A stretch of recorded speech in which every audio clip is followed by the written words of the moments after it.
শেরপুর 3 আসনটার একজন বৈধ প্রার্থী ইন্তেকাল করার কারণে ওটাকে আমরা বাতিল করা হয়। আর পরবর্তীতে যে বর্তমান মাননীয় প্রধানমন্ত্রী উনি বগুড়া 6 আসনটা ছেড়ে দিয়েছেন। এখন এই দুটো আসনের উপরে আমরা নির্বাচন করব এবং নির্বাচনের জন্য আমরা যে শিডিউলটা আজকে জানাচ্ছি সেটা হচ্ছে যে আমরা আগামী 9 এপ্রিল 2026 তারিখ বৃহস্পতিবার সকাল 7:30 থেকে বিকাল 4:30 পর্যন্ত এই নির্বাচনে ভোট গ্রহণ করা হবে। এর জন্য শেষ তারিখ হচ্ছে 2রা মার্চ। বাছাই করবেন রিটার্নিং অফিসার 5ই মার্চ। আপিল দায়ের করতে পারবেন 6 থেকে 10ই মার্চ পর্যন্ত।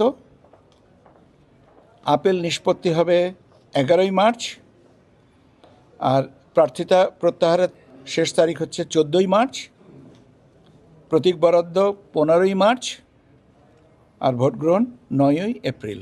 গণভোটটা তো দরকার নেই, কারণ একটাতে তো গণভোট আগে হয়েছে 6। আর গণভোটের যে ডিফারেন্স তাতে আর একটা ইনক্লুড না করলেও কোনো অসুবিধা নেই। শেরপুরে তো প্রয়োজন হচ্ছে না।